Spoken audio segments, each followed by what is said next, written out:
মধ্যপ্রাচ্যের বুকে এক বিভীষিকা হয়ে উঠেছে দখলদার ইসরায়েল। মাত্র ৭২ ঘন্টার মধ্যে মধ্যপ্রাচ্য আফ্রিকার ৬টি দেশে হামলা চালিয়ে চরম অস্থিরতার জন্ম দিয়েছে নেতানিয়াহু বাহিনী। গাজায় বর্বর ধ্বংসযজ্ঞের পর তাদের আগ্রাসন এখন লেবানন, সিরিয়া, ইয়েমেন, কাতার ও তিউনিসিয়ার মতো সার্বভৌম রাষ্ট্রগুলোকেও গ্রাস করেছে। এই দেশগুলোর আকাশসীমা, রাজধানী, এমনকি আন্তর্জাতিক জলসীমাও ইসরায়েলের আক্রমণের শিকার হয়েছে। ইসরায়েলের এই বেপরোয়া তাণ্ডব পুরো মধ্যপ্রাচ্যকে এক বিশাল যুদ্ধক্ষেত্রে পরিণত করেছে। নিজেদের সীমানার বাইরে গিয়ে তারা যেভাবে একের পর এক দেশে আঘাত হানছে, তাতে কোনো দেশই আর সুরক্ষিত নয়। মধ্যপ্রাচ্যের স্থিতিশীলতাকে সম্পূর্ণ ভেঙে দিয়েছে ইসরায়েল। তাদের কাছে আন্তর্জাতিক আইন বা অন্য কোনো দেশের সার্বভৌমত্বের কোনো মূল্য নেই বলেই প্রমাণ করেছে মধ্যপ্রাচ্যের ক্যান্সার হিসেবে পরিচিত এই ভূখণ্ডটি। ইসরায়েলের এই আগ্রাসী নীতি আঞ্চলিক সংঘাতকে ক্রমেই বাড়িয়ে তুলবে বলে আশঙ্কা করা হচ্ছে, আর এর ফলে মধ্যপ্রাচ্যের শান্তি ও নিরাপত্তা এক মারাত্মক হুমকির মুখে পড়ে গেছে।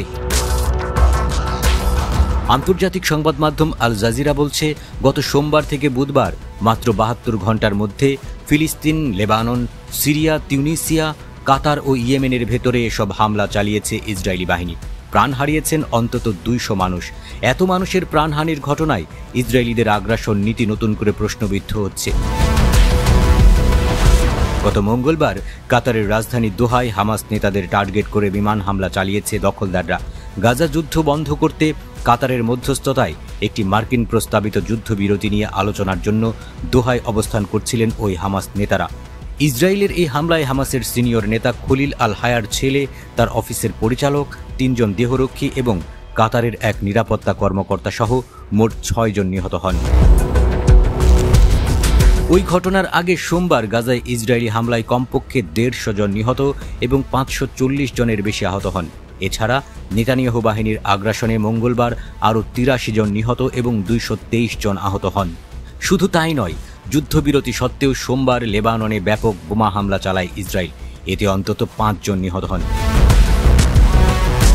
এদিকে মঙ্গলবার লেবাননের বৈরুত থেকে প্রায় ৩০ কিলোমিটার দক্ষিণে ইসরায়েলি ড্রোন হামলার খবর পাওয়া গেছে। এতে একজন হিজবুল্লাহ সদস্য আহত হন।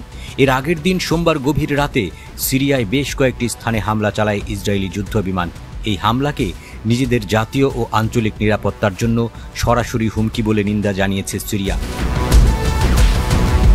অন্যদিকে মঙ্গলবার তিউনিসিয়ার উপকূলে গাজাবাসীর জন্য ত্রাণ সহায়তা নিয়ে আসা একটি জাহাজের ড্রোন হামলা চালিয়েছে ইসরায়েল। এতে জাহাজটিতে আগুন ধরে যায়।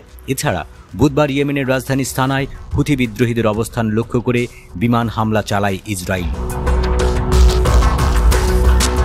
এসব হামলার মাধ্যমে ইসরায়েলিরা মধ্যপ্রাচ্যের শান্তি শৃঙ্খলা নষ্ট করছে বলে অভিযোগ তুলেছেন অনেকে। ইসরায়েলের এই আগ্রাসন থামানো না হলে খুব শিগগিরই মধ্যপ্রাচ্য বিশাল রণক্ষেত্রে পরিণত হবে বলে আশঙ্কা করা হচ্ছে।